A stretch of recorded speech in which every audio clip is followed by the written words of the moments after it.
Okay, let's run.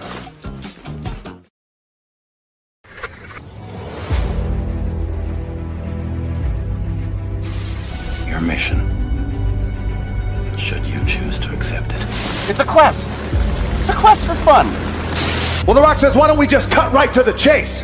Okay, now he wants to get together. Well, he wants to talk. I want you to do me a favor. I want you to tell all your friends about me.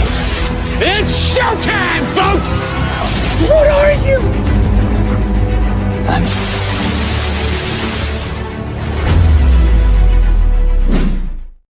Greetings and salutations. This is, and I quote, a weekly show where you introduce to some of the best creators from all over the world. And we find out more about them by taking your questions. I'm your host, Ryan of And I Quote Channel, and our guest on this episode is, wait a minute, that's funny. My name's two Ryans, don't make it right. Ha ha ha. Please welcome best-selling writer Ryan. Is that right? Ryan Null. Am I seeing double? No. It's just a gentleman who has a similar first name and similar facial hair. Ryan Null is in the building. What's up, man? How you doing? I'm doing good. How about you? Oh, we're fine. We're all fine here. Now, thank you. How are you? We're happy that you are here, Ryan, and we're also happy that you are here who may be watching or listening to this program right now. Do not forget to like and share with your closest friends if you're watching this live or on a replay.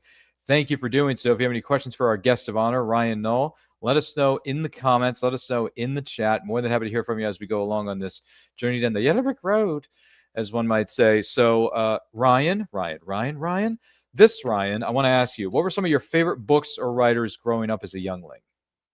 Oh, so growing up, I loved reading Dragonlance. I also loved Redwall. Really anything fancy. So, Lord of the Rings, definitely a big Tolkien fan. And the Eragon series, that was another big one. Dragonlance alone, though, I have about 83 books, I think, roughly. So, and I keep adding more to my TBR list as well. But definitely they were big inspirations, D&D, everything up those kind of realms. All right. I dig it, man. I dig it. I mean, one does not simply read one Lord of the Rings book. So I had to drop some Boromir for you, man. Sean Bean's a great dude, great actor. He's done some incredible work in the past 30 years. So our hats are certainly off to him. 35 years, if you think about it, because he was in that Jack Ryan movie, Patriot Games, with Harrison Ford. I don't know if you knew that or not. But yeah, Sean Bean, well, he was the antagonist in that movie. He was the bad guy. Oh, okay. Yeah. Yeah. Feel free to look it up, man. Feel free to look it up. Harrison Ford as Jack Ryan in Patriot Games. It's a good movie. I will, yeah. We watch a lot of movies here at home, so we're definitely movie buffs too. Oh, great. So am I. I've been that way since I was born. Yay. All right. Ryan and I we're simpatico here. So that definitely works. And that actually brings us to our next question. What were some of your favorite movies, past or present? So I watched Lord of the Rings. That was definitely one of my favorite ones. I actually didn't even realize that they were going to make a Hobbit movie because I had read the Hobbit book years ago, and then they made the movie, so I was kind of surprised they didn't start with that one first. But The Lord of the Rings, we have a lot of Marvel movies. We have pretty much all the Transformers movies just because I grew up watching Transformers. My oldest boy, he loves DC Comics, so we've got a lot of DC. And really sequels, a lot of sequels like Aliens. Man, we've got a lot of movies. It's a lot, but I don't know. That was just something that me and my dad always connected with. Generally, he worked a lot, so once a week or once every 2 weeks, me and him would go to the movies and eat popcorn, and that was kind of our thing. So he was a single dad for most of my life until he got married and met my stepmom and got married. So that was just really our thing for forever. So I couldn't tell you how many times he fell asleep in a movie and things like that because they were so long. Wow, man, it's amazing you say that because my dad and I went to the movies a lot when I was growing up. That was our thing. He had a special thing between I have two older brothers, so he had a special thing that he did with my brothers. They all had their individual, hobby or thing that they like to do together. But Dad would really enjoy taking us as a family to the movies, but especially me. to the movies. So that was something we definitely connected on. So I'm with you on that, man. Seriously, we saw everything from the Golden Eyes to the Mask of Zorros Yeah. to I mean, just I'm trying to think of some of the others that we saw. The re-releases of the Star Wars films back in the day. We saw the Mhm. Star Wars prequels together when they were coming out at the time, respectively. Gosh, I'm trying to think of some of the other movies we saw. We had a thing. We basically liked, we liked a few different genres here and there, but one thing we really liked was action movies, or action adventure type movies. So that is something Yeah. that we definitely connected on. So I'll give you that, man. That's really cool that you and your dad had that, because I had that with my dad. So that's another thing. It's amazing. Ryan and I have only known each other for 2 seconds, and already we've like got these pieces of symmetry here. Isn't that amazing? It is, man. Yeah, my wife had really never seen movies until we got together and Wow. started dating. So then I started taking her to movies because that was Yeah. my dad's tradition, And I mean, I still remember taking my oldest son. He's 15 now, but well, he's almost 16. Next year in June, he'll be 16. But I remember taking him to the first Cars movie that ever came out, and he was still, just a baby and still in the not really high chair, but what you call it, the stroller and that kind of thing in the bassinet. And he just sound asleep. But I mean, so I started taking him to movies as a kid, and I mean, he sees more movies than me now.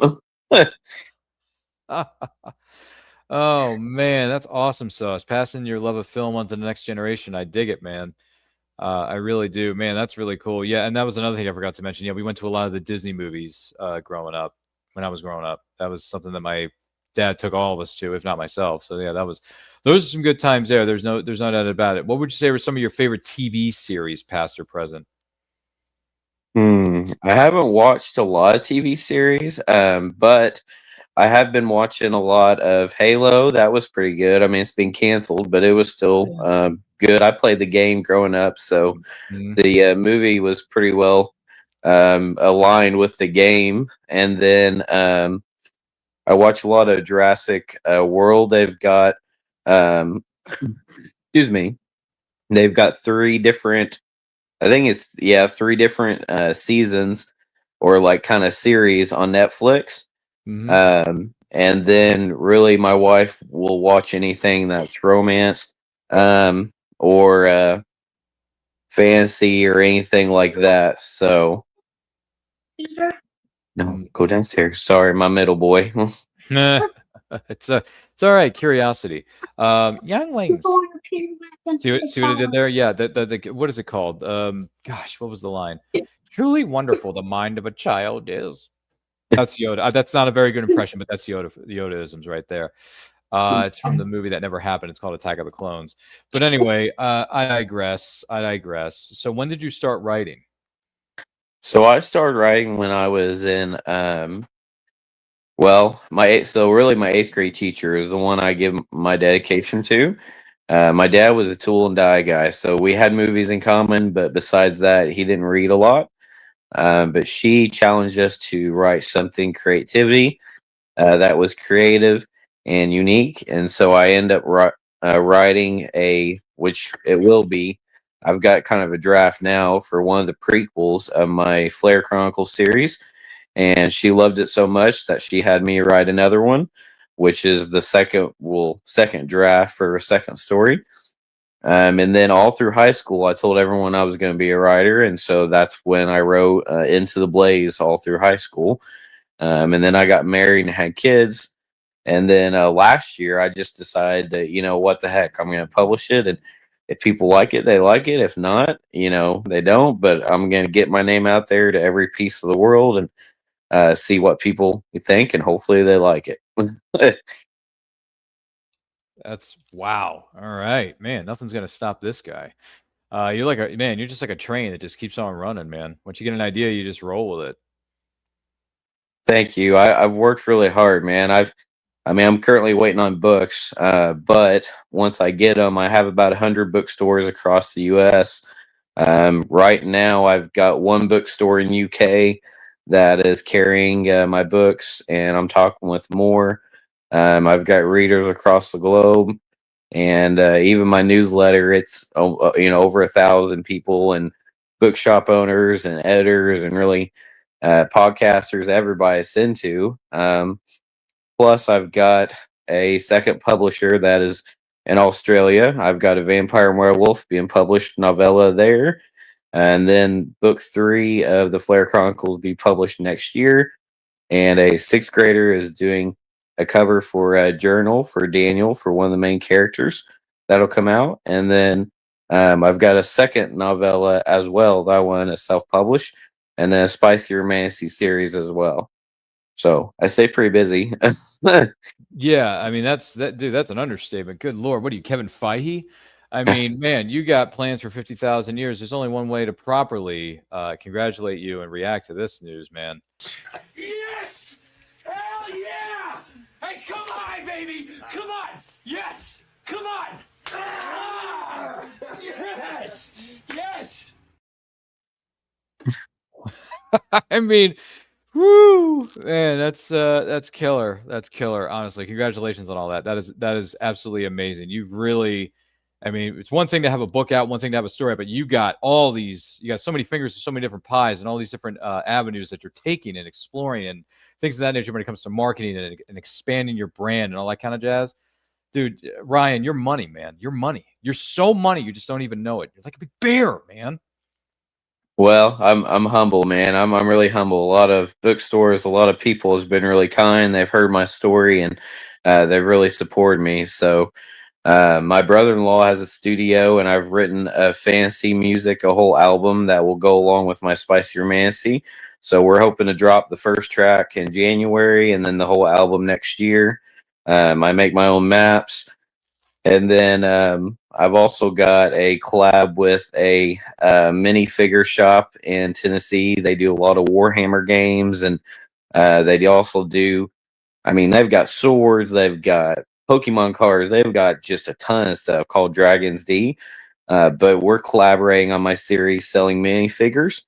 And then there's a girl in Georgia that's going to do like book covers and crochet things I collaborate with. I've got a lot of local people that I support that I collaborate from there. And then I've got merchandise I sell as well. And I've already got a couple things going on next year. And then I've been invited to the UK 3 times next year as well. So, Man, talk about freaking flyer miles. They're gonna stack up really quickly. My goodness, fantastic stuff, man. Once again, I want to give everybody a quick reminder. This is, and I quote, the best show on earth you never heard of until you do. Do not forget to like and share this episode with your closest friends. If you have any questions for Ryan Null, let us know in the comments. Let us know in the chat. Jessica, our good friend Jessica, is here. She's saying, this Ryan, sorry, because I know. So Jessica's saying Ryan, and then she's waving at everybody. So hello, Jessica. Hope everything's well in your neck of the woods. Let us know if you have any questions for Ryan Null, and not this Ryan, not me. It's about him, not me. Let us know in the comments. Let us know in the chat. Love hearing from you, kind folks out there. So what would you say are some of the rewards about being a writer? I would say, honestly, for me, it's it's helping local business and local people, local creators, you know, that really sense of community that I had growing up. Because, I mean, I grew up in the country. We lived, you know, probably 5-10 minutes out of town. All my family farmed. And so, you know, if you didn't know your neighbor, you didn't have a close friend, you just kind of was SOL if it snowed or whatever the case. You know, the families were really tight. So hopefully bringing that back to America and bring that back to small businesses and communities. And then the other really rewarding thing, excuse me, my allergies. The other thing for me is really helping others, you know, and I've had so many people that, like, you know, kids and youth and other adults that say their lives have changed because my series stands for hope and inspiration. And just to see their faces light up, you know, and shine, and to really make a positive impact and difference in the world. Just like my sixth grader, you know, she's getting paid to do the cover of a journal. And hopefully next year she can go on tour with me and do different things to different states. You know, and just giving that opportunity back to the youth, that's our future generations. But also the local communities and all the bookshops that said, hey, I'm going to listen to this guy and just take a chance on him, so I can give back to other people. That really, for me, that humbling spirit is the most reward I can ever get. My goodness. So basically what you're saying is if we look up the word support, there's going to be a picture of Ryan Null standing right next to it. I hope. Because you're supporting all these kind folks, you're supporting businesses, supporting, a sixth grader putting together a cover. I mean, that's mind-boggling, but it's amazing at the same time. It's amazing. It is. I mean this in the best sense of the word. I really do.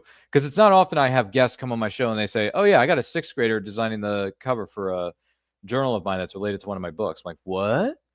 You're letting these youngins, the younglings, get a shot at superstardom? Look at you, Ryan. I mean, in the words of our good friend Vader, impressive. Most impressive. I mean, it really is. It really is. But on the flip side of this coin, though, what would you say are some of the challenges about being a writer? Definitely the challenges for me has been really learning the curve. Back in the day when my oldest son was little, I had kind of an interest for him for Into the Blaze because I wanted to see if people was interested. And I had got enough interest basically to get paid back the publishing cost, but publishing was so expensive back in the day.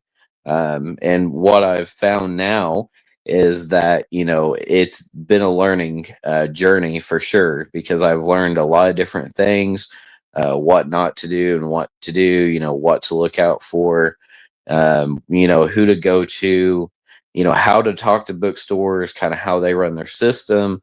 And I've made all these connections. So starting out as a first time author and, just trying to get your name out there, it can be really daunting. It can be overwhelming because, there's just a lot of stuff. Now I do, on the flip side, I do 2 local businesses and 1 local author in my newsletter every month. I give that free.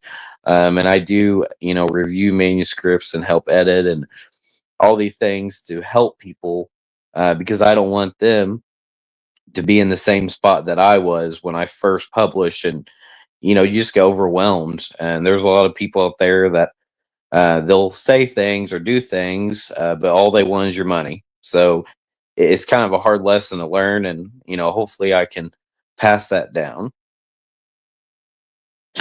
That's great, man. I wish you nothing but the best of luck with that. And, taking everything that you've learned in your life or your career and passing it on to somebody else or a different generation of writers. I think that's amazing. Which brings us to the next part of this question. What advice would you give to aspiring writers out there? Well, a few things. So one thing that was told to me when I first published and, I kind of dived into the realm is really find your clan, find your support, because it's hard. You're going to have rough days and you're going to have days you doubt yourself, you're challenged, or you're just, you don't know, you're learning. So find your clan. I'm the vice president of the Writers Guild here in Evansville, Indiana, and I try to help those members, and I'll probably do it next year as well. So, find that writer group, book club, someone that can really support you and help you, and be part of that. The other kind of twofold on that is, stay involved.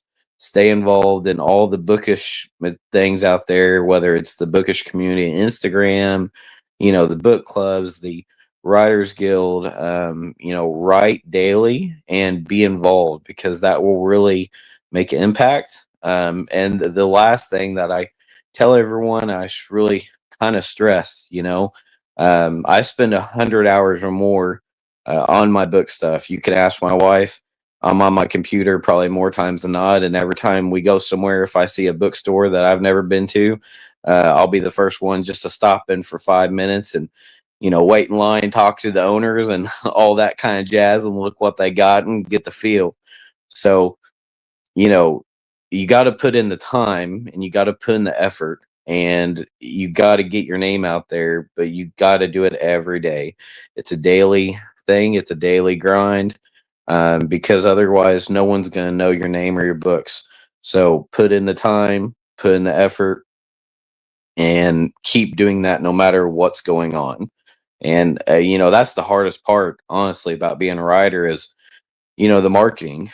I mean, I spend 70 hours, 70% or whatever on my marketing is majority of my hours just trying to get my name out there. But if you want your books sold, or you want bookstores to carry your books, or cafes or local shops or gift shops, I mean, that's kind of what you got to do. So Definitely. One of the things me personally, I need to work on is writing every day, whether it's 1 word, 100 words, 1,000 words a day, 2,000 words a day, whatever it is. Writing is writing.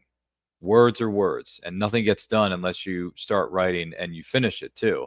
And this is something I've known this for a while, but one person in particular, I don't know if you're familiar with this indie writer, Keith DeCandido, once said that the first draft of any story is allowed to suck. It is allowed to suck. It's going to be. Hence the reason they call it a rough draft, right, Ryan? It's gonna suck. It's gonna be horrible. But some things aren't gonna make sense from the next. But you finished it. Now you gotta do is either send it over to an editor or edit it yourself or whatever it is. Whatever you gotta do, get it done. And publishing something is easier said than done, especially in today's market with so many different writers out there trying to jockeying for position, right? But you got to put it out there, brother, because you won't know until someone reads it. Yeah, you do, and I mean, I basically was like, hey, I'm the entrepreneur in me. Spirit said, hey, I'm going to make my name known to every piece of the world, every chance out there. So I haven't been doing as much just because I'm waiting on books and things like that. But what I had been doing and what I will start doing after the new year more is every week email like 20 to 30 bookshops across the US or wherever and follow their stuff, try to talk to the owners and just say, hey, this is my story. Here's a cool little map because I design all my maps. Here's a brief, introduction or a little sample of my piece. Here's what I'm doing. Is there a form I need to fill out for the bookshop to carry it? Do you do consignment or do you do, hey, I got to have a book signing here and then you'll carry this stuff? Kind of what's the process? Because you're right. You don't know. I've had, I've just had some weird places or interactions that I really was like, they're a game shop. They're not going to carry the stuff because it's a game shop. But surprisingly enough, they're like, hey, we want to get into carrying books. Yours will be the first book. We'll carry your book. And they were states away or across the ocean, so you really don't know until you put your name out there and just say, hey. And if they say no, at least you did try and you did something, and that's the hardest part. I feel a lot of people are not really scared, but it's really daunting or challenging to, look at this bookstore and they've got all the best sellers and New York Times and all these great people, but it can be daunting sometimes to go up to the owner or find out the owner. And then you're spending another 10 to 20 hours trying to track it down and talk to them and say, hey, will you carry this book? Because, we don't like rejection. Humans don't like that. We like interaction and, good vibes and something like that. So it can be really daunting, but that's the only way you can do it. Otherwise, no one's really going to know your name. So it's definitely part of the process. Yeah, that's the key word here, process, because it is a process. Nothing happens overnight. It takes a village, right? It takes a village. It does. Things happen. If it weren't for, and by the way, a lot of us and many of you young or new writers out there are going through this like I am. I'm in a Discord right now with a group of writers, and I learn from them. I listen to them. I hear what they give me tips, tricks, whatever it is. I'm trying to learn as much as I can from each one that I speak with, whether it's through text or voicing, voice chatting in the lounge area, which is something that's available to everybody if you have a Discord app on your phone and whatever Discord server that you're in, respectively. And every time we talk to each other, sure, we catch up on life and things and that nature. And, we all jibber jabber and like to poke fun at each other just to, goof around a little bit. But once we talk about writing and how much we love it or how serious we are about it, we're like, oh, I didn't know this before. This is interesting. And then you learn something from this person over here and you learn something from that person over there. and they tell two friends, and they tell their friends, and so on and so on. You know how these things go. Reference. There you go. There's one for you, Ryan. There's one. So I know, right? I know, right? See what I did there? Yeah, we're trying to help each other out here, man. That's what we do in this business. So, yeah, it's been really cool learning from all these different writers in the men's adventure fiction Discord that I'm in. It really is. It's very fascinating stuff. And congratulations to everybody who's a part of it. Congratulations to everybody who's published works so far and what you're going to be publishing in 2026. Can't wait. Looking forward to reading it if I ever get through my TBR list. So. Yeah, don't come at me in the comments if I haven't read it yet. I apologize. I'm trying to get to it as best I can, but when you work 40 hours a week and do 2 to 3 podcasts a week, Ryan, time gets away from you. Oh, it does. I know, and it goes by too quick too. Before you blink, it's boom, it's gone. Ryan Null is not wrong. You know what else he's not wrong about is the fact that this has been a great episode of Anti-Quote thus far. Don't forget to like and share. If you have any questions for Ryan Null, let us know in the comments. Let us know in the chat. So let's talk about this for a second here. The Flare Chronicles. This is an interesting looking cover, by the way. This is very unique. You got like 30,000 characters on this thing, and I'm like, it's a combination of Lord of the Rings meets Harry Potter meets Sword and Sorcery meets Robert E. Howard. I don't know. Maybe I'm missing something here.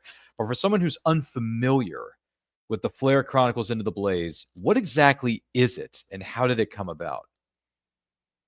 So really how it came about, the series itself just came about, really my love for Tolkien and D&D that I played years ago when I was a kid. I love that kind of mastermind puppet that Tolkien had, and that D&D you could be anybody in any time at any planet. And the cover kind of reflects that a little bit, because if you look at it, it's almost the same characters. They're just different versions.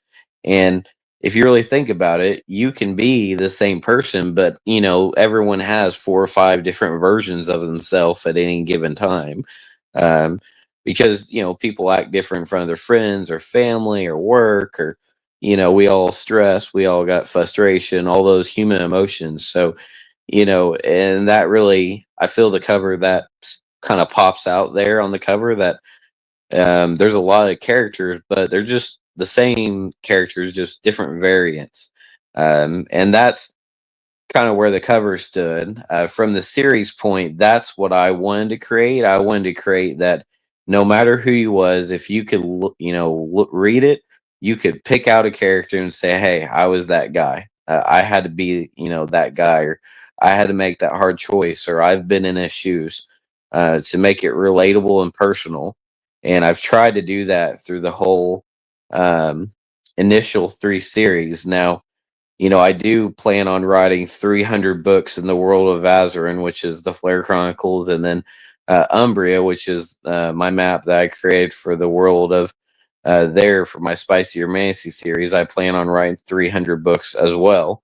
And I've already got about 10 drafts and different things that I've got in the process. I just kind of work on here and there. So hopefully they change, they make a difference and have some fun and riding dragons and talk about magic and that thing. But hopefully it kind of sparks that inspiration. Now, book 2 is a little bit darker, Into the Shadows of the Flare Chronicles. So I will say it was kind of aligns with the time in my life that I wrote it. It was a little bit darker time.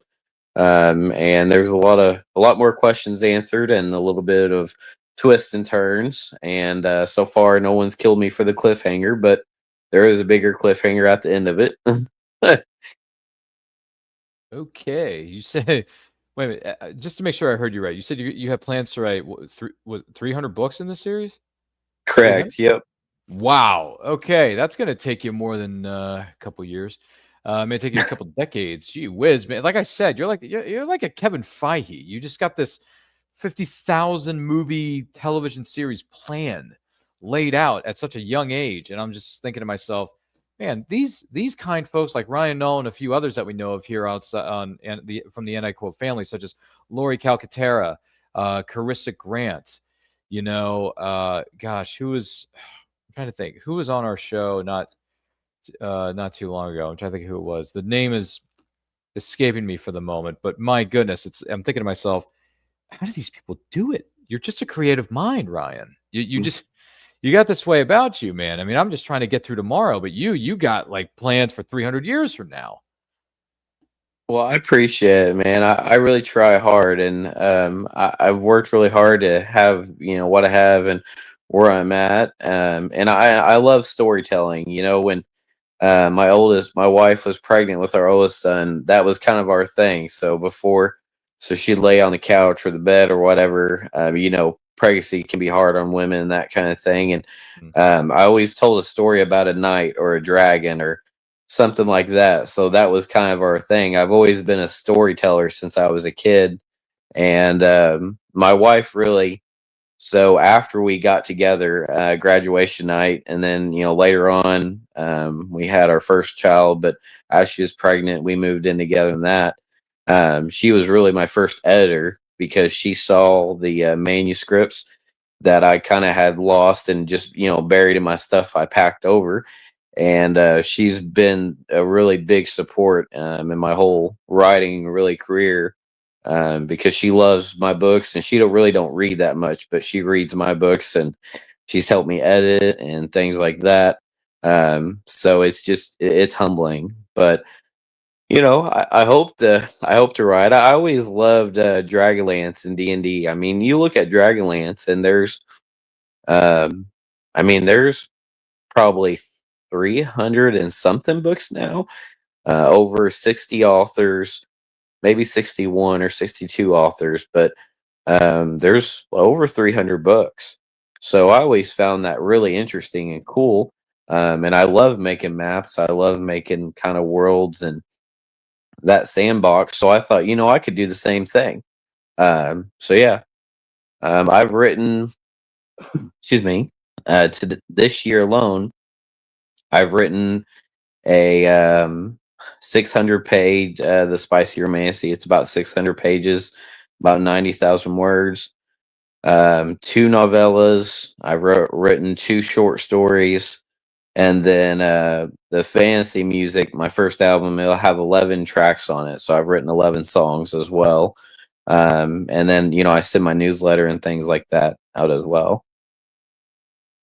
My goodness. I mean, I'm sorry. It's just hearing all this. I'm like, man, why didn't I have cool friends like you when I was growing up? Because honestly, you got so much fire, so much energy, so much drive that it makes me want to climb Mount Everest with you.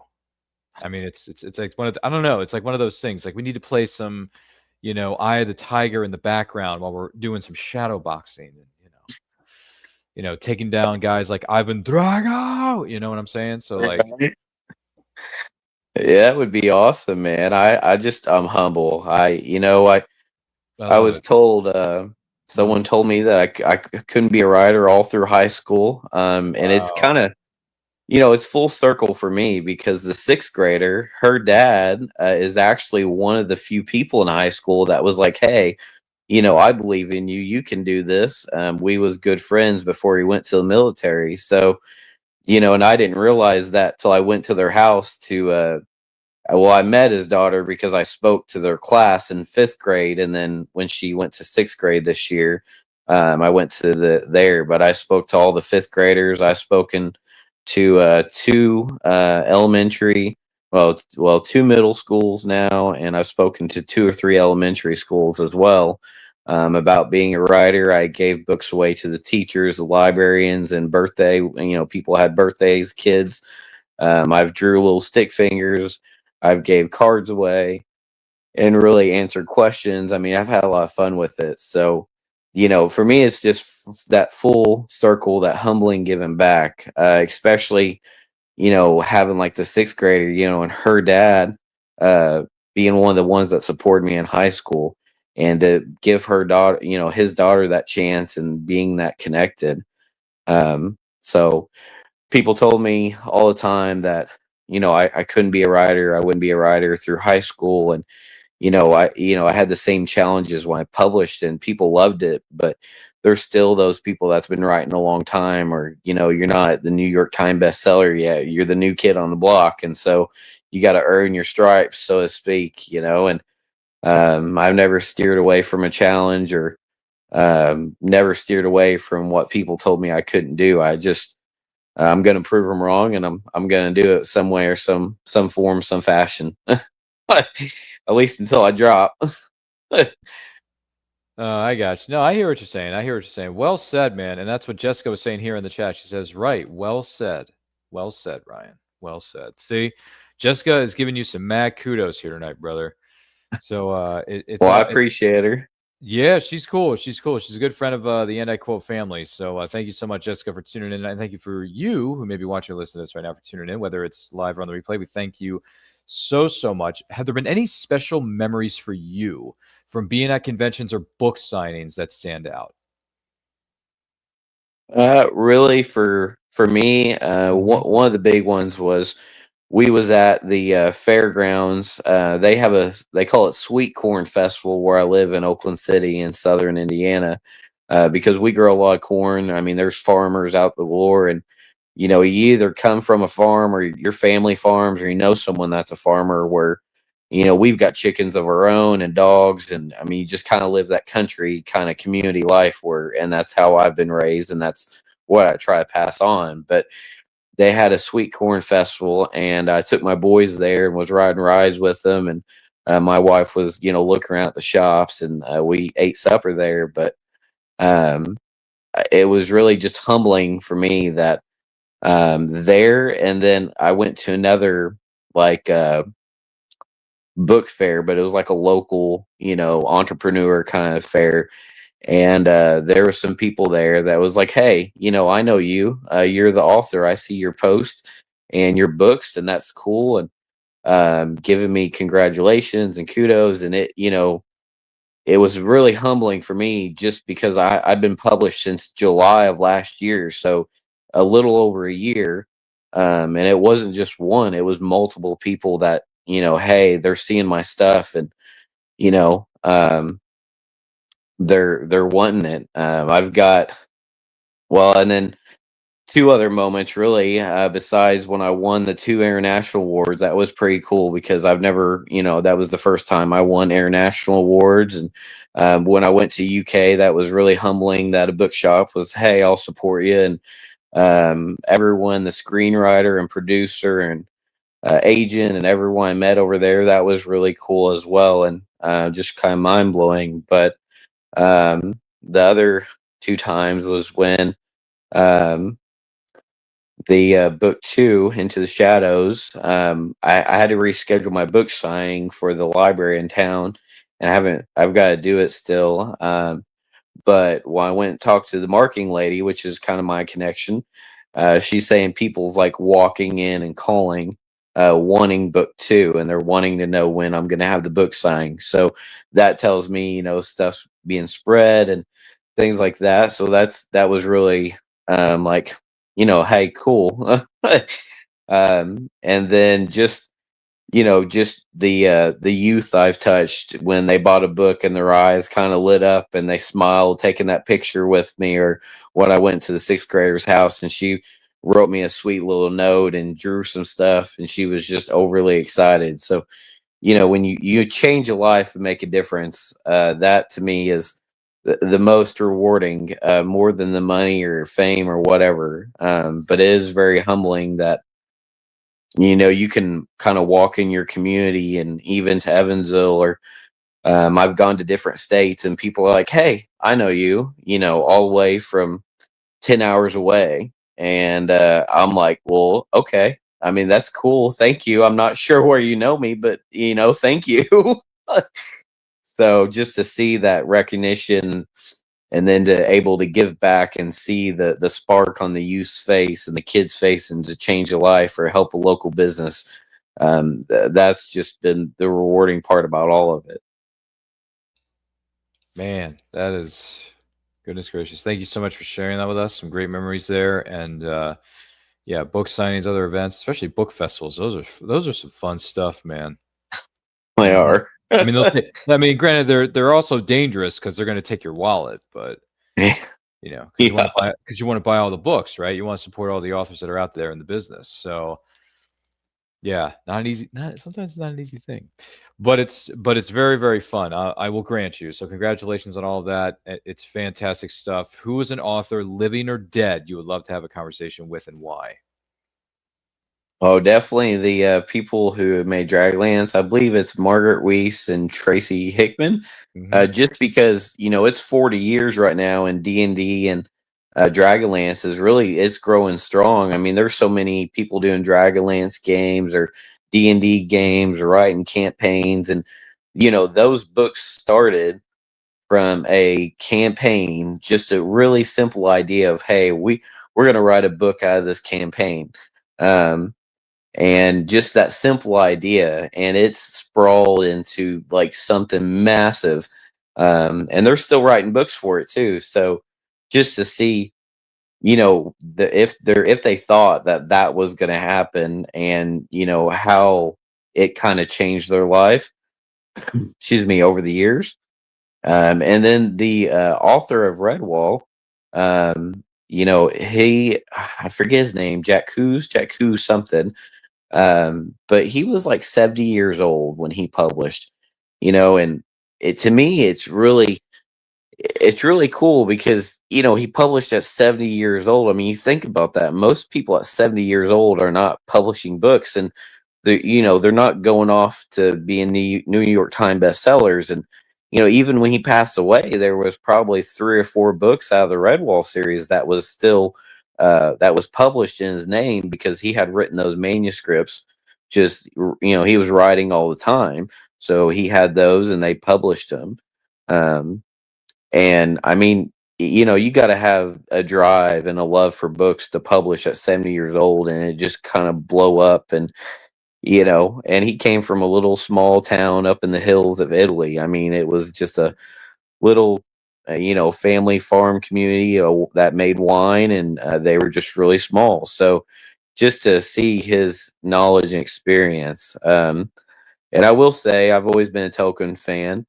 And Tolkien has a lot of history, especially in the UK and London and Cambridge and that. So I would love just to meet him, just because I love his movies, his writing, and his story is very fascinating as far as how many times he got rejected and all his publishing issues to where he is today. Well, he passed away, but how he got to those books being so popular. Especially, it's probably the most popular books in UK. That's for sure. One ring to rule them all, I guess. J.R. Tolkien, rouge them all. For sure. So, quick follow up to that though. Favorite Lord of the Rings movie of the 3? Ooh. So I liked the Fellowship of the Ring because it definitely gave you a good intro in that. And I love the Two Towers because of the battle scene. And I don't know, it would definitely be a tie between the Two Towers and the Return of the King, just because the battle scenes. I loved how immersive and massive they made it, and then how like interconnecting they made all the characters and the storyline and plot. All right, fair enough. For Frodo. Yeah. You know what I'm saying? Because there may be a day where the courage of men fail, but it is not this day. Yeah. You're right. See what I did there? I remember. Yeah.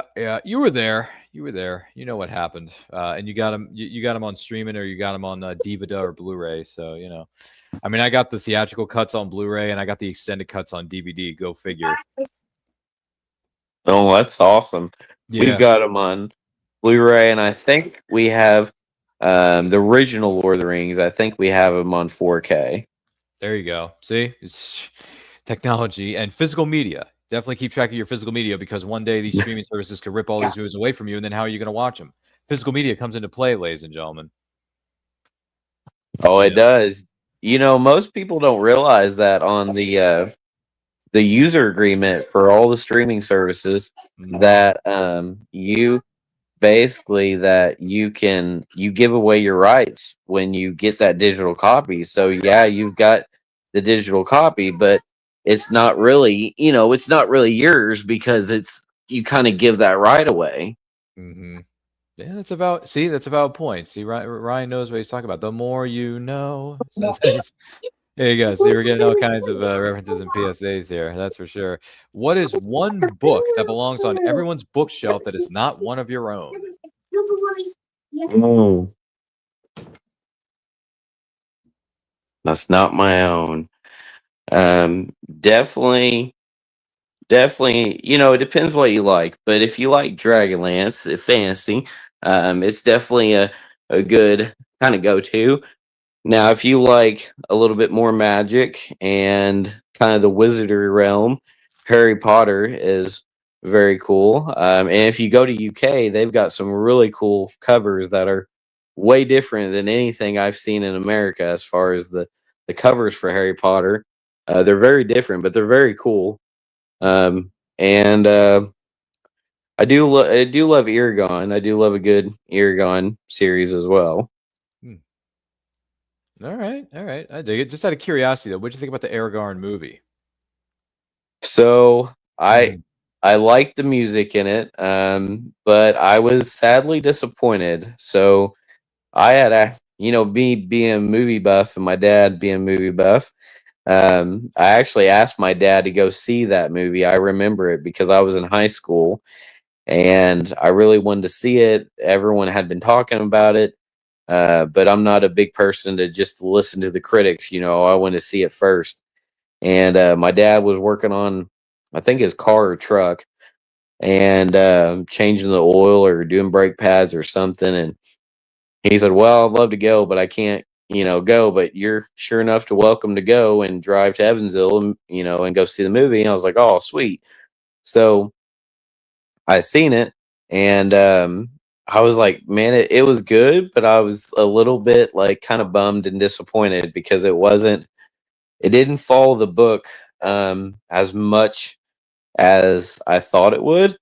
And so then I was a little bit sad. And then on top of that, I had a stick shift truck, and I had about five guys I ended up talking to outside of theaters, and they had to jump me and push me just to get my truck working. So then it was an interesting night just trying to come home. Boy, that must have been troublesome. For sure. Goodness gracious. Be careful out there, folks. That's the best piece of advice. One of the better pieces of advice I can offer you, for sure. But I gotcha. All right, all right. A little bit of flavors for everybody in terms of certain genres and certain recommendations you would give to people when it comes to books. Because all we got to do, Ryan, is take a look. It's in a book. So, so there. I said it. I said it. There you go. Oh my goodness gracious. Well, I do want to take this opportunity to say thank you so much to Ryan Null for being our guest on this week's episode of And I Quote. Ryan, it was great to see you. Great to hear from you. Great to hear a bit of your true Hollywood story of how you got started as a writer and how you're kicking tail and taking names in more ways than one, folks, in more ways than one. So if someone wants to know more about you or purchase that last minute gift for the holidays, where can they follow you? So right now it's on Amazon, book one, Into the Blaze and Into the Shadows. I do have the ebooks for $2.99 if you love ebooks on Kindle or that kind of thing. I'm on Instagram. It's Ryan John Knoll there, but most places like Facebook, it's the Flare Chronicles, or like Twitter, it's the Chronicles, or the maybe Chronicles Flare. It's generally around this, Flare Chronicles or Ryan John Knoll. But I have my YouTube channel, I have Twitter, I have Pinterest, Instagram, LinkedIn, TikTok, Facebook. There might be a Discord coming as well. And I do respond to emails. My email is Ryan Null921 at gmail.com. You can call, text as well. I'm a little bit of everywhere. I try to stay pretty well available 24/7. And I'm very active on all social media. So Instagram by far has been the most. I've got almost 8K of followers now so it's at Ryan John Knoll. But TikTok's growing very fast as well, and my Facebook is growing very fast as well. But I'm really everywhere. So you can Google search and you'll find me. I've been around for a little bit now, so I'm happy to help everyone.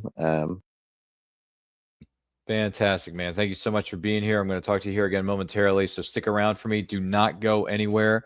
Links to where you can follow Ryan Null are located in the description of this video or this episode of Anti Quote down below, so check those out. Follow him, support him as best you can. Lord knows I'm going to continue to support this man. He knows, I mean, he knows pretty much every nook and cranny of independent writing and publishing in the business, brother. You know what, Ryan? You are the cream. You're the cream that rises to the top. Oh, yeah. The cream of the crop. Yeah.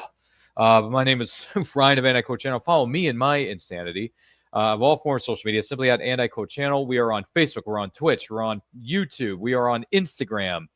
We're also on TikTok. Yes. And I'm starting to realize this, Ryan, that TikTok is really growing in terms of how many independent writers and publishers are on there promoting their books, promoting other authors. It's like a really big community. I think they call it book talk, or if I'm not mistaken. Yeah.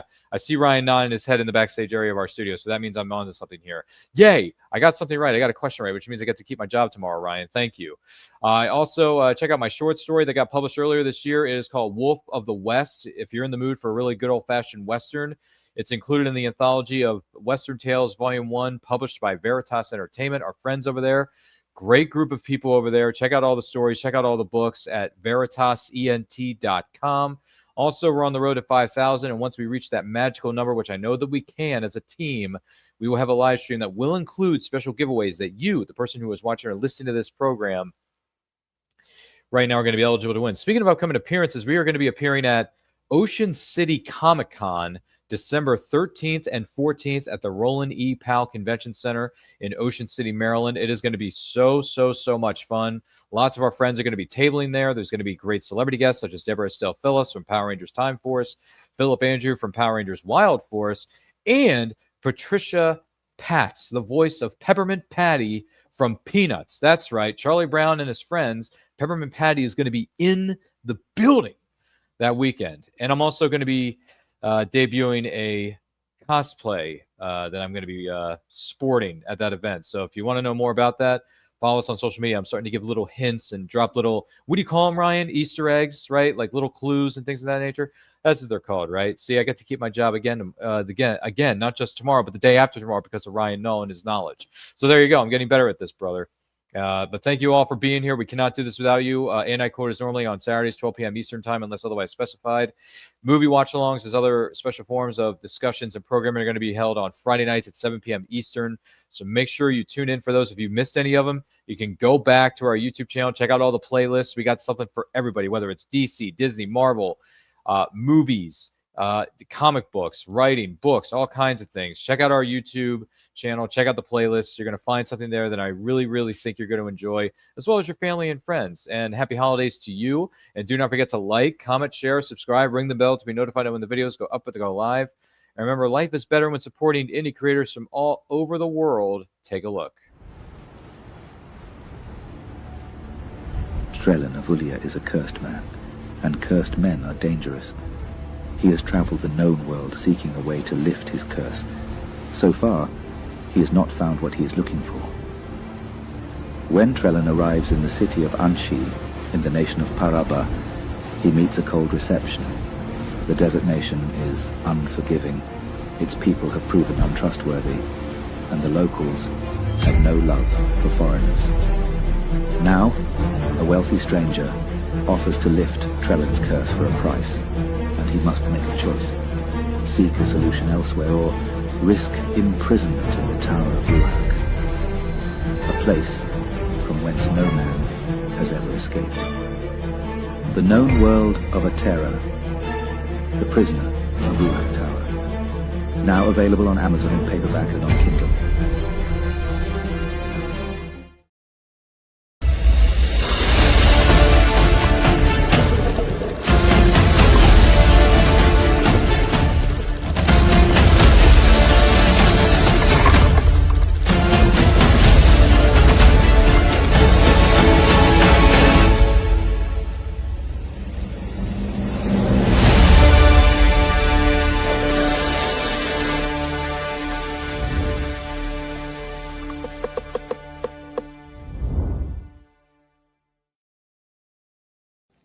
Good morning! Oh, and in case I don't see you, good afternoon, good evening, and good night.